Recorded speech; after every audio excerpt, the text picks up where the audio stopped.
오늘 본문 중에 10절의 말씀, 먼저 우리가 예배 시에 사용하는 개역 개정으로 한번 읽어드리고요. 그 다음에는 새 번역으로 제가 또 한번 읽어드리겠습니다. 10절의 말씀입니다.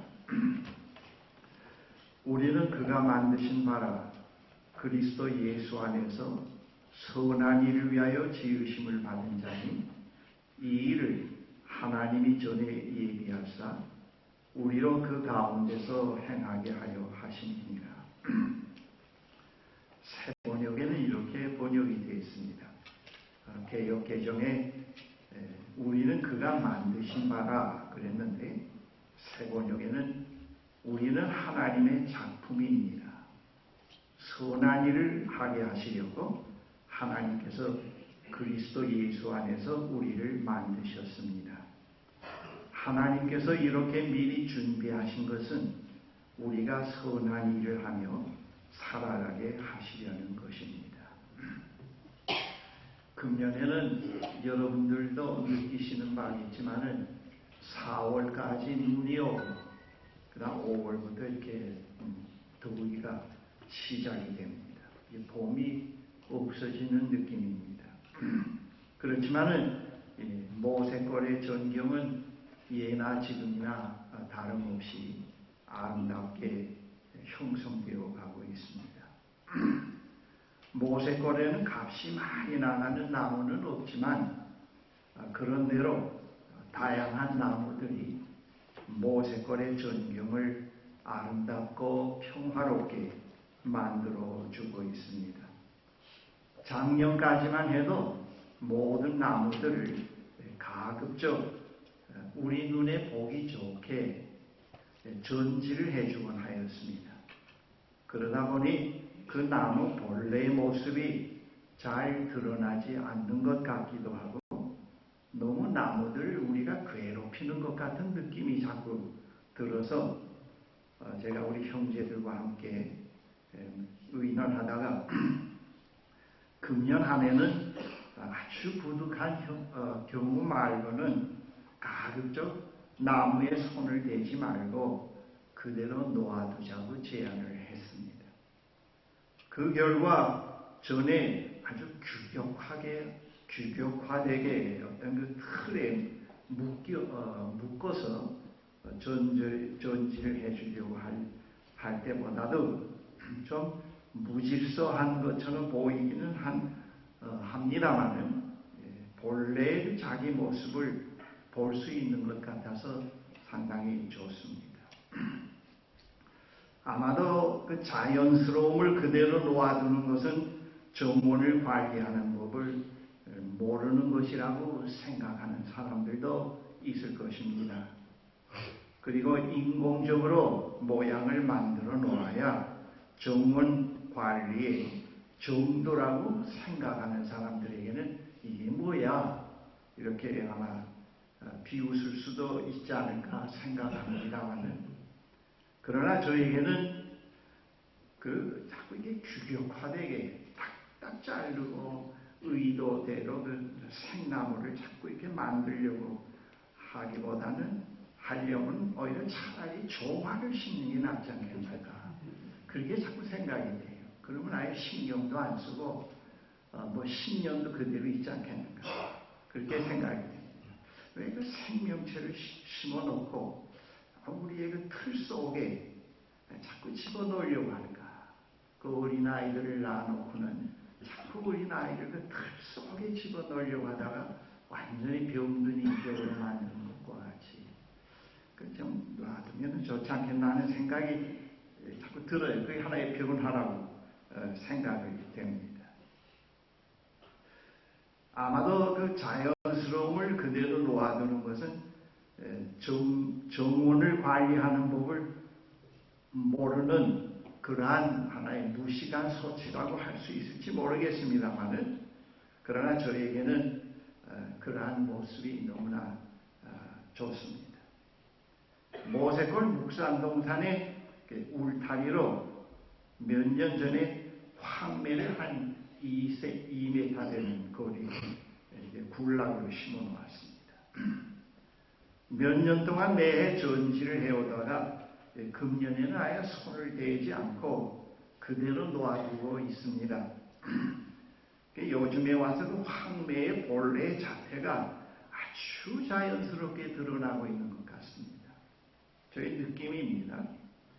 굴락을 이루고 있는 그 황매의 모습은 마치 그 자연스럽게 흐르는 강물의 물결처럼 저에게 자꾸 느껴져요. 아, 이거 참 아름답구나. 그래서 그 모습에 매료되어서 그 한자리에 가만히 서서 가끔 바라보다가 하나님의 창조의 작품은 참으로 아름답구나라고 혼자말로 속삭이곤 할 때가 있곤 합니다. 묵산동산의 황매뿐만 아니라 하나님께서 창조하신 세상은 참으로 아름답습니다. 비록 인간들이 창조의 세계를 마구 훼손해가고 있지만은 창조의 세계에서 하나님의 창조의 활동은 계속되어 가고 있습니다. 하나님의 창조의 활동이 계속되어 가고 있기 때문에 세상은 아름답습니다. 아름다움은 하나님이 함께 계시는 곳에 있습니다. 여러분, 우리의 삶도 하나님과 사귐의 삶이 깊어질수록 겉으로 꾸미지 않아도 그 삶이 아름답게 보여집니다. 그런데 하나님과 함께하는 삶에서 멀리 떨어져서 지극히 세속화로 빠져들 때 겉모습은 화려하게 꾸며질 수 있을지 모르지만 뭔가 추하고 초라하고 내면적으로 자꾸 고갈과 허무가 오는 그런 것을 우리가 경험해 갈 수가 있습니다. 본문에 사도 바울은 하나님께서 활동하고 계시는 세상에 하나님의 창조 활동으로 생겨나고 있는 아름다운 작품을 말하고 있습니다. 그 작품은 구속받은 인간을 의미합니다. 그들은 하나님께서 창조의 선하신 목적에 참여하기 위해서 하나님께서 만드신 것입니다. 제가 이제 그 작품을 해설해 드리면 이러합니다. 그 작품을 해설해야 그 작품이 어떤 뜻의 작품이라는 것을 관람하는 사람이 이해할 수 있지 않겠습니까? 그와 마찬가지로 하나님이 사도 바울이 이것이 하나님의 작품입니다 했던 그 작품이 어떤 의미의 작품인지 그 해설이 필요할 것 같습니다. 그 본문의 내용 전체를 포괄해서 저 나름대로 좀 몇 가지로 나누어 봤는데 그 작품은 삼위일체 하나님과 사귐 가운데 있는 사람들을 의미하고 있다는 것입니다. 그리고 그것은 우상을 섬기지 않고 하나님을 예배하고 찬양하는 사람들을 가리킵니다. 그 작품은 자기를 넘어서서 하나님을 향해서 지속적으로 영적 여정을 걸어가고 있는 사람들을 의미합니다. 그것은 형제를 사랑하고 섬기는 사람들의 공동체를 의미합니다. 그것은 하나님의 공의, 평화, 자유, 생명을 매우 소중한 가치로 여기면서 그들의 삶 속에서 그것을 구현해 나아가고 있는 사람들을 가리키고 있습니다. 그것은 다른 사람의 명예와 덕을 존중히 여기는 사람들을 의미합니다.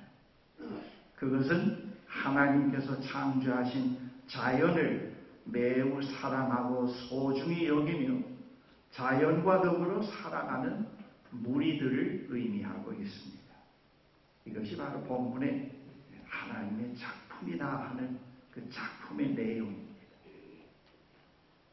이러한 사람들은 사도 바울이 하나님의 작품이라고 했는데 이러한 그 하나님의 작품은 그들 자신에게 다른 사람과는 다른 어떤 특별한 뛰어난 재능이나 독성이나 장점이 있어서 그렇게 된 것이 아니고 전적으로 하나님의 은혜로 되었다고 말씀합니다. 본문의 은혜라고 하는 말이 3번이나 반복해서 나옵니다. 하나님의 은혜는 하나님께서 기뻐하시는 선한 일을 위해서 새로운 작품을 만들어낸다는 것을 바울이 말합니다. 그러한 새로운 작품이 세상의 희망이며 기쁨입니다. 하나님의 은혜는 하나님의 진로로 인간을 모두 없애버리질 않고 만물을 새롭게 하시는 하나님의 창조 사역에 참여해가고 있는 새로운 인간으로 만들어 가십니다. 그것이 하나님의 은혜의 위대성이라는 것을 사도 바울이 말하고 있습니다. 교회 안에서 제일 많이 사용하는 말이 은혜라고 하는 단어입니다. 하나님의 은혜라고 할 때 소멸되어서 없어질 삶이 그저 그럭저럭 현상 유지해 가든가 또는 기대 이상의 어떤 좋은 일이 갑자기 생겨되든가 또 다른 사람이 도달하지 못하는 성공을 이루었을 때 그것이 하나님의 은혜다. 우리가 그렇게 이해해 가기도 합니다. 그런데 성서에서 말하는 은혜는 그러한 뜻이 아닙니다. 이제 제가 그 하나님의 은혜의 속성에 대해서 그 아름다운 작품을 만들어내는 그 은혜의 속성에 대해서 몇 가지 말씀을 드리겠는데 이것은 어디까지나 저의 독창적인 신학적 아이디어가 아니고 제가 지극히 좋아하는 신학자 칼 바르트로부터 전수받은 내용이라는 것을 먼저 여러분들에게 알리고 말씀드리겠습니다. 먼저 그 하나님의 은혜는 자유로운 은혜인데 그것은 거저 주어집니다. 은혜는 우리가 누구인지, 우리가 무엇을 소유하고 있는지, 우리가 무엇을 가지고 다니는지, 우리가 어떤 신분의 사람인지 전혀 묻지 않습니다. 은혜는 우리에게 우리 자신으로는 아무런 대가도 치르지 않는 희망을 선사합니다. 하나님의 말씀이 육신 곧 우리의 육신을 취하였듯이 하나님의 값없는 은혜는 바로 우리 인간을 취하셨습니다. 다시 말하면은 하나님의 은혜는 우리가 우리 나름으로 그것을 취하려고 생각하기 오래전에 이미 예수 그리스도 안에서 우리를 취하셨습니다. 언제 그리고 어떻게 우리가 하나님의 은혜를 깨달을 수 있을지를 깨닫기 전에 우리의 깨달음과 전혀 무관하게 하나님의 은혜는 이미 우리를 받아들이셨습니다. 하나님의 은혜는 우리 인간을 위해 주어졌습니다. 그리고 인간이 된다는 것은 하나님의 은혜를 누리는 존재가 된다고 하는 뜻입니다.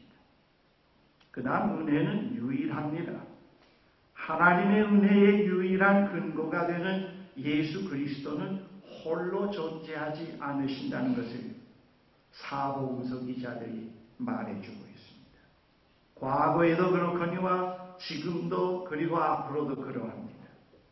예언자들은 오래전부터 그분에 대한 약속을 들었습니다.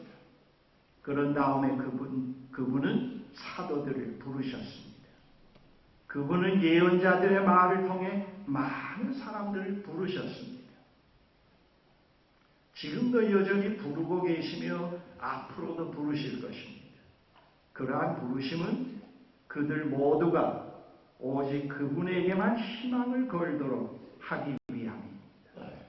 그들 모두가 오직 그분만이 자신의 희망이 된다는 사실을 모든 피조물에게 증언하도록 하기 위함입니다. 다음은 은혜는 강력합니다. 은혜는 누구에게나 아무 차별도 없이 은혜로 다가가서 구원을 베풀 뿐만 아니라 어떤 방식으로든 분명히 그를 사용합니다. 하나님이 의도하셨다고 하면은 은혜는 우리에게 순종의 결단을 촉구합니다. 은혜는 우리가 빈둥거리거나 중립적인 자세를 취하거나 방관적인 태도를 취하는 것을 허용하지 않습니다. 우리가 은혜하면은 빈둥거리고 중립적인 자세를 취하고 항상 애매모호하게 살아도 그대로 놔두는 것으로 은혜를 착각할 수 있는데, 그런데 하나님의 은혜는 그렇지 않습니다. 은혜는 우리의 무능과 무가치와 범죄를 핑계로 내세우는 것을 결단코 허용하지 않습니다. 다른 사람들에 대한 실망이나 주변 교회나 세상에 대한 불만을 핑계거리로 내세우는 것도 허용하지 않습니다. 은혜는 실로 이미 오래전부터 이 모든 것을 다 알고 있었습니다. 은혜는 우리 자신의 행복과 실패, 우리 이웃들의 성격과 행동의 모든 문제점을 알고 있었습니다. 그러므로 우리는 어떤 핑계도 댈 수가 없습니다. 은혜는 그럼에도 불구하고 너는 나의 창조 사역에 참여해야 한다고 말합니다. 여러분, 하나님의 말씀을 묵상하면서 은혜 가운데서 살아보면 거기에 철저히 그 밑바닥에 요구하고 있는 것이 정직성을 요구합니다. 교회가 이렇게 부패한데 나는 약하고 모자라서 안 하겠습니다. 그 어떤 핑계도 허용하지가 않습니다. 어떤 약함, 어떤 부족함, 어떤 죄도 하나님께서 다 알고 계시면서 찾아오셔서 우리를 부르시기 때문에 우리가 핑계할 수 없다는 것을 성서에서 우리에게 말해주고 있습니다. 은혜는 너 할래 안 할래?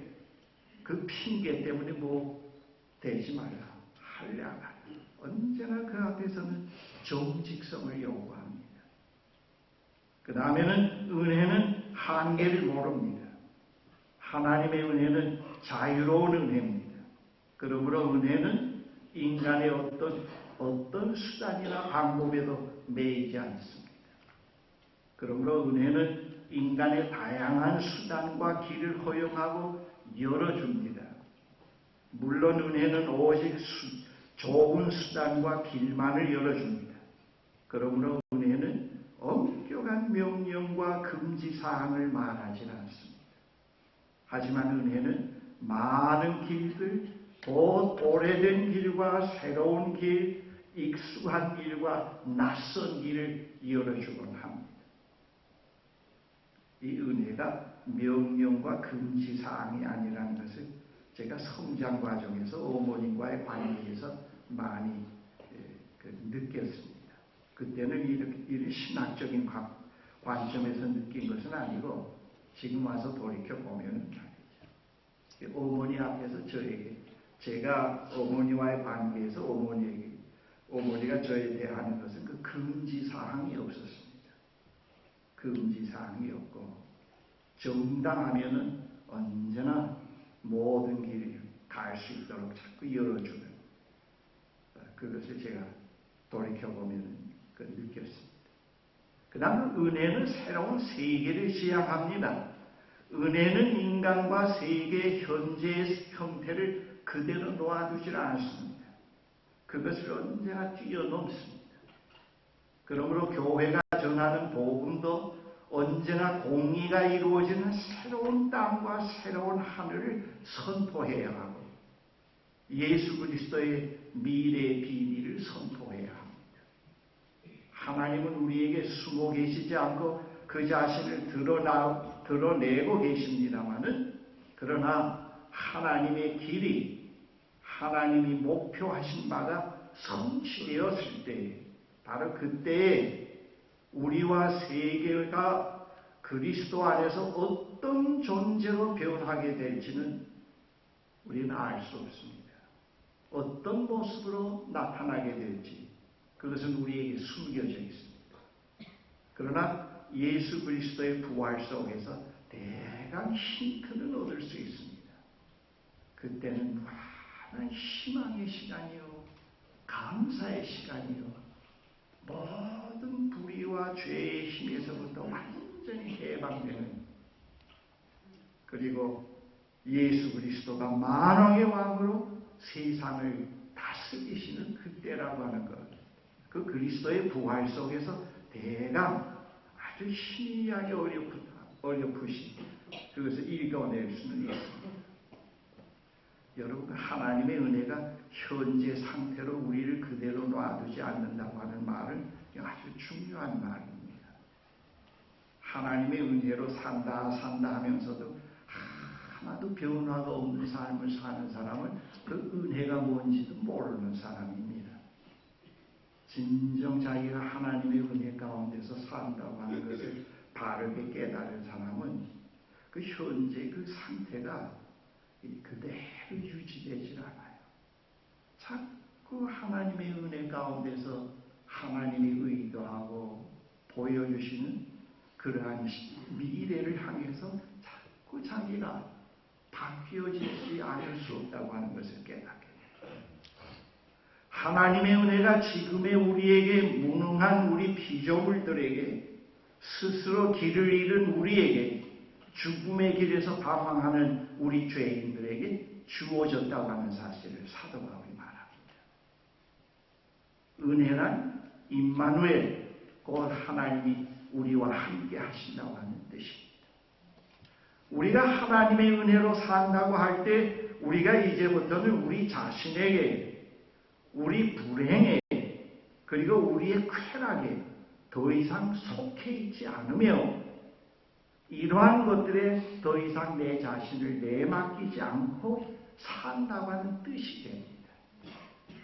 여러분, 다시 한번 말씀드리면 우리가 은혜로 산다고 할 때 그건 무엇을 말하는가 하면 나는 이제부터 더 이상 내 자신을 불행에 내던지지 않고 쾌락 속에 내 자신을 던져놓지 않고, 그리고 더 이상 죄의 종으로 살지 않고 이제는 나를 부르신 그분의 뜻을 따라서 살기로 했다고 하는 것.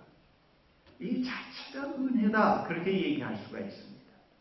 이 삶 자체가 은혜다. 이 삶 자체가 하나님의 작품이다, 그렇게 얘기를 할 수가 있습니다. 나는 하나님의 작품이다. 이런 삶이 하나님의 은혜로 유지되고 지속되고 있다, 그렇게 얘기할 수가 있습니다. 나는 지금도 매일매일 하나님과 함께하는 사귐의 삶 속에서 영적 여정의 길을 걸어가고 있는데,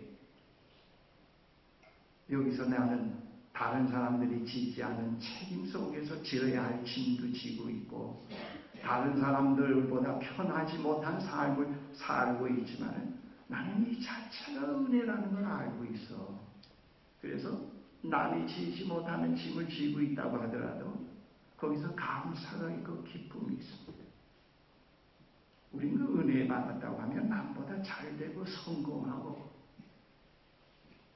그리고 자꾸 그 세상적 가치에서 잘되는 것을 은혜라고 얘기를 하는데, 사실 그 성서에서 말하는 그 은혜는 그런 은혜가 아니고,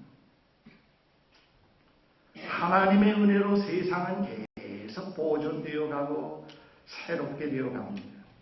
하나님의 은혜로 선한 일을 위해 구속받은 하나님의 백성들이 주님이 오실 때까지 계속 생겨날 것입니다.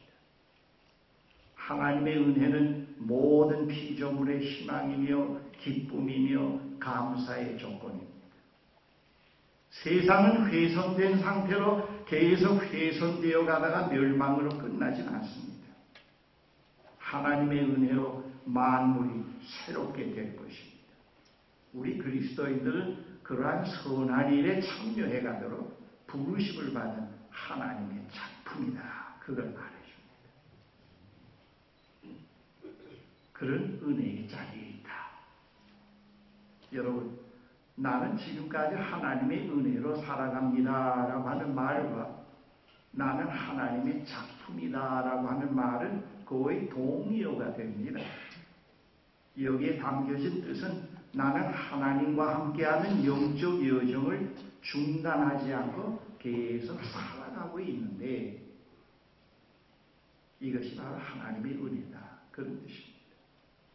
영적 여정을 살아가고 있는 그 자체가 하나님의 작품이요. 그렇게 살아가는 것 자체가 하나님의 은혜입니다.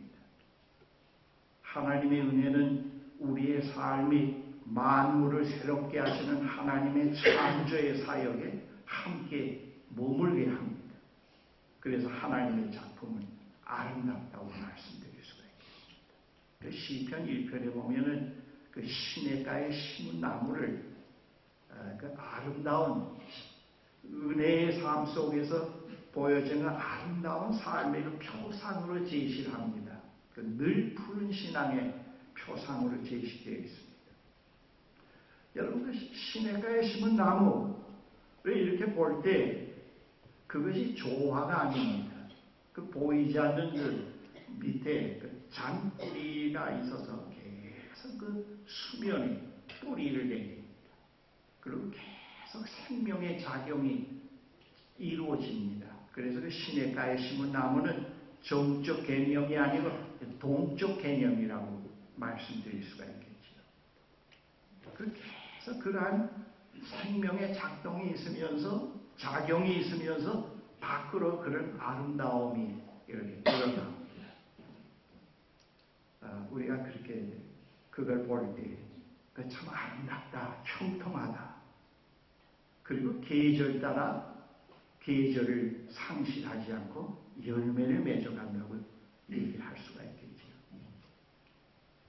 근데 거기에 그 뿌리가 없고 그런 생명의 작용이 없다고 하면은 외형적으로 드러나는 그 모습도 아주 빈약하고 보기가 싫을 겁니다. 이것은 무엇을 말하는가 하면 하나님이 계시는 삶, 하나님과 사귐 가운데 있는 삶 자체가 아름답다고 하는 걸 얘기를 해줍니다. 그 자체가 아름답다. 그걸 말해주고 있습니다. 성서의 아름다움이라는 것은 바로 그런 것을 말해주고 있습니다. 사랑하는 형제 자매 여러분, 제가 이 설교를 준비하면서 우리 모세골 이 시간에 교인 여러분들 나와서 예배 드리는 이 자체도 우리는 하나님의 작품이라고 얘기할 수가 있습니다. 이것이 하나님의 작품이다. 왜 이것을 하나님의 작품이라고 얘기할 수가 있겠는가? 한번 생각해 보십시오. 지금까지 말씀드린 그 내용을 가지고. 왜 우리가 하나님의 작품이다? 우리가 하나님의 작품이라고 하면은 하나님께서 이 작품을 무엇을 위해서 만들어 놓으신 작품일까? 그것을 생각해 볼 필요가 있습니다.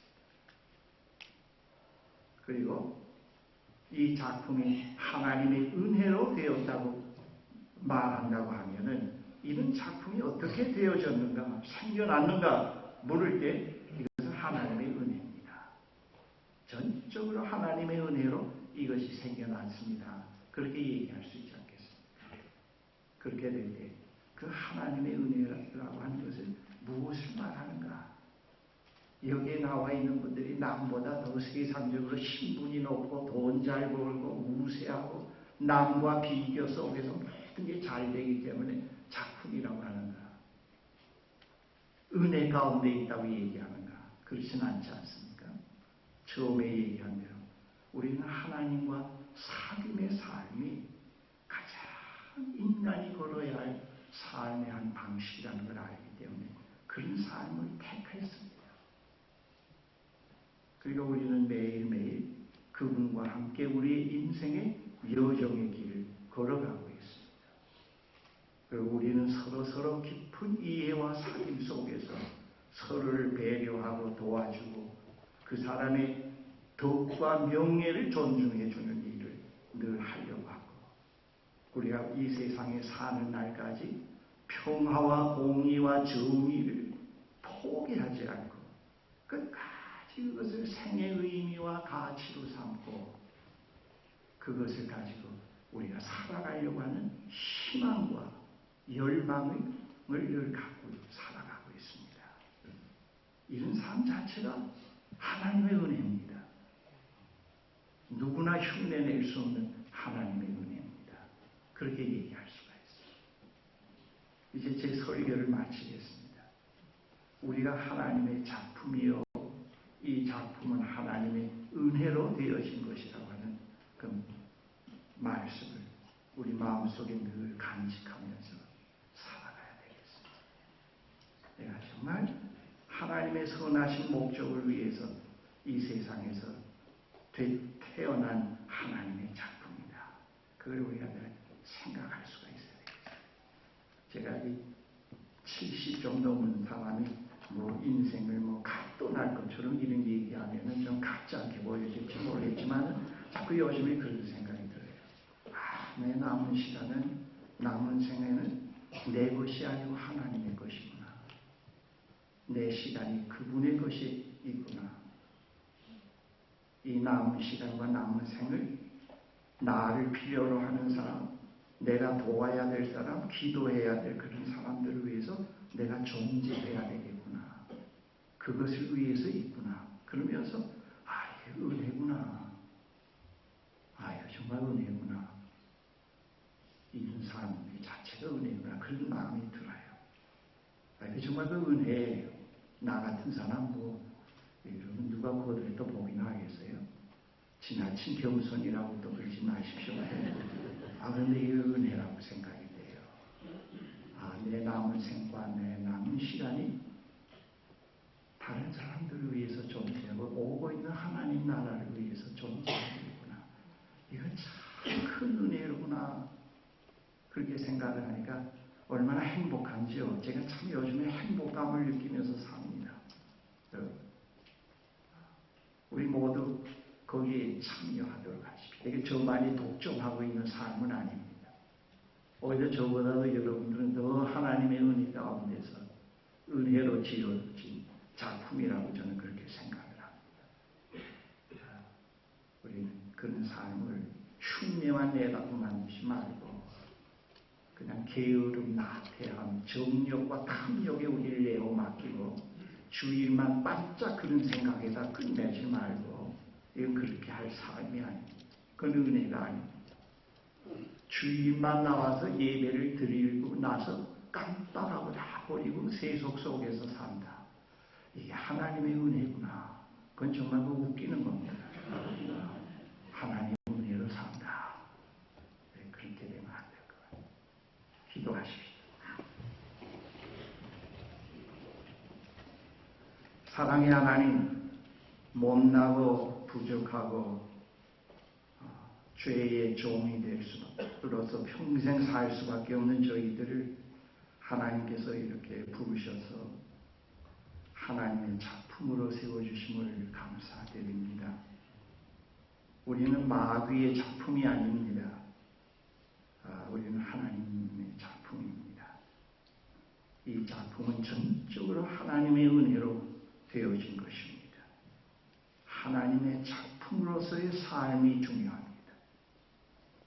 우리는 그 삶을 늘 그리스도 안에서 성령의 능력 안에서 열심히 배워가게 하시고 우리의 품격이 되게 하시고 그 삶의 길이 우리에게는 자꾸 시간이 흐를수록 익숙해질 수 있게 해주십시오.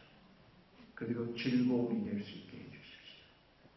더우나 추우나 시원하거나 병들거나 약하거나 가난하거나 부유하거나 사회적으로 어려운 책임을 맡았거나 또 사회적으로 가장 남이 알아주지 않는 그런 자리에 있거나 어떤 상황에 있더라도 우리는 하나님의 작품이라는 사실을 잊지 않게 해주십시오. 그리고 우리의 삶이 이 세상 행로를 끝날 때까지 아버지의 선한 일을 위해서 살아가는 그런 삶이 되게 축복해 주시옵소서. 예수 그리스도의 이름으로 기도합니다. 아멘.